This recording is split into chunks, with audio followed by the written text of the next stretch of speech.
Salve galera! O assunto do vídeo de hoje é doenças sexualmente transmissíveis. Os elementos causadores dessas doenças são vírus, fungos e bactérias, ectoparasitas e protozoários. As DSTs são mencionadas como complicações mais corriqueiras em gestações, dentre elas HPV, gonorreia, vulvovaginite, sífilis, cancroide, clamídia, HPV, hepatite B, herpes genital e AIDS. No pré-natal, é de praxe rastrear DSTs, especialmente a AIDS, sífilis, hepatite B, clamídia, HPV e gonorreia. Eu vou começar falando da sífilis. A causadora dessa patologia é uma bactéria e é transmitida via ato sexual, sendo denominada como adquirida, ou a mãe pode passar para o feto também, classificada, se dessa forma ocorrer, como congênita. Essa doença fica em média 3 semanas incubada após o ato sexual. Surgem então lesões que não provocam dor e normalmente nos grandes lábios, colo do útero, bem como parede vaginal, os linfonodos da região também são afetados. Se a lesão ocorre no colo do útero, acaba não ocorrendo diagnóstico na fase considerada primária. Depois ocorre o período considerado latente, que acontece entre 6 e 8 semanas, e por fim acontece a fase secundária, quando a doença tem menos de 1 ano e é denominada sífilis recente. Passando de 1 ano, se chama sífilis adquirida tardia. Quando há comprometimento neurológico, é chamada de neurosífilis.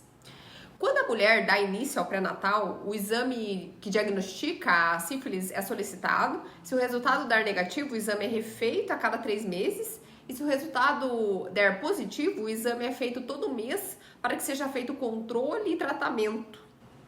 Vamos agora ao cancro mole, doença adquirida no ato sexual depois do período de incubação, que dura cerca de 2 a 5 dias. Aparecem as úlceras, que causam dor e têm mau cheiro devido a infecções secundárias. O local acometido é a genitália, podendo se estender para o períneo. Os linfonodos também são afetados. E se a mulher estiver gestante, não apresenta risco para o feto. Porém, se houver outras infecções consideradas secundárias, coincidindo com a sífilis, já há risco para o bebê. Vamos agora à gonorreia. Doença também sexualmente transmissível, oferece de 50% a 60% de risco de transmissão de um homem infectado para uma mulher não infectada e fica de 2 a 4 dias incubada. Os sinais são corrimento com cheiro ruim, juntamente com dor a urinar, pois a uretra fica comprometida, a vulva fica irritada, causando dor no ato sexual. A bactéria pode se estender para as glândulas de Bartolini e Skene, que ficam dolorosas e liberam secreção. Normalmente, na gestação, atinge cerca de 7% das mulheres, mas varia de população para população. Já a infecção por clamídia já apresenta uma porcentagem de 40%. A gonorreia pode ter relação com o aborto espontâneo, parto prematuro e infecção pós-parto, dentre outras complicações.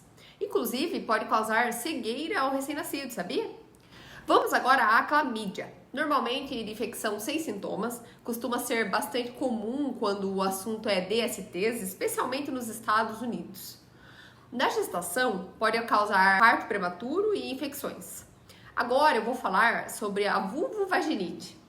Na verdade, são processos de infecção e inflamação na vulva, vagina, colo do útero e a consequência é corrimento, irritação na vulva e vagina, incômodo para urinar e dor no ato sexual.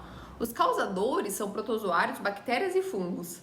Há a vaginose bacteriana. Normalmente o que ocasiona é uma forte proliferação da própria flora associada ao desaparecimento dos lactobacilos. A manifestação é por corrimento com prurido, com odor ruim, que fica pior depois da relação sexual e ciclo menstrual.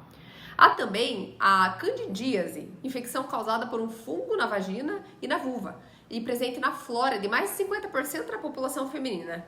Porém, é assintomática, tendo mais predisposição a aparecer na gravidez em mulheres diabéticas e obesas. Os sintomas se manifestam através de corrimento, semelhante à nata, que não tem odor. Ele coça, especialmente na área da vagina e da vulva, que causa ardor a urinar, e dor também no ato sexual. Vamos agora à tricomoníase genital. É uma infecção causada por um protozoário no ato sexual, afetando uretra e vagina. O sintoma é corrimento amarelo com mau cheiro, que provoca coceira, irritando a vagina e também causando ardência urinária e dor no ato sexual. Agride também o colo uterino. Agora vamos à herpes genital. Também uma doença de transmissão no ato sexual, pelo vírus simples de tiragem 2 ou do tipo 1. Há também a fase primária, normalmente mais grave. Após o período de incubação de 3 a 6 dias, os sintomas são ardência, irritação e sensibilidade na genitália, causando úlceras dolorosas nos grandes e pequenos lábios, clitóris, vulva e colo do útero. Normalmente a pessoa sente mal-estar, tem febre e dor a urinar e os sintomas costumam ir embora entre 2 semanas a 1 mês. Na gestação, pode causar aborto espontâneo, bem como parto prematuro. A forma mais comum de transmissão ocorre quando o feto passa pelo canal na hora do parto, sendo 50% de risco de contágio para herpes primário e 1 a 5% para herpes recorrente, indicando-se cesárea se o primeiro contágio ocorreu no fim da gravidez. Vamos agora ao HPV. Normalmente transmitido via ato sexual, esse vírus tem mais de 70 tipos sendo classificados de acordo com seu risco e em relação ao risco de desenvolver câncer quando adquirido. Os sintomas são lesões tipo verrugas, podendo aumentar se a mulher estiver gestando, porque aumenta a vascularização no período gestacional. É possível ver essas verrugas na região da vulva, períneo, ânus, colo de útero e vagina. Porém, nem sempre as verrugas são visíveis, possibilitando o diagnóstico então por exames como por vulvoscopia, colposcopia e biópsia. Vamos agora à hepatite B. Mais comum em algumas regiões como África e Ásia e a mais comum infecção do fígado, levando a sequelas mais graves como hepatite denominada de crônica, evoluindo para cirrose e carcinoma hepatocelular. Dos pacientes que são infectados, cerca de 90% são curados e entre 5 a 10% evoluem para infecção crônica. Recém-nascidos que são infectados, cerca de 70 a 90% se infectam de modo crônico, razão pela qual o exame que faz o rastreamento é obrigatório. O sangue contaminado é a maneira mais comum de contágio e ocorre com profissionais de saúde, pacientes que receberam transfusão sanguínea e usuários de drogas endovenosas que compartilham seringas. O vírus causador da hepatite pode ser encontrado no sêmen, na saliva e na secreção vaginal, também sendo transmitido via ato sexual. Na transmissão neonatal ocorre no momento do parto, quando o feto entra em contato com as secreções da mãe e também através do leite materno.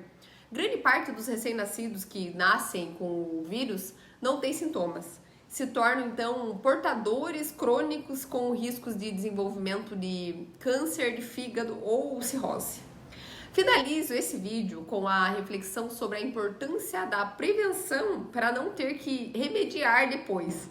Na realidade, as DSTs deveriam chamar dores e cabeças sexualmente transmissíveis, ao invés de doenças sexualmente transmissíveis. Brincadeiras à parte, prevenir é melhor que remediar. E um abraço forte para você que ficou até o fim desse vídeo e até mais!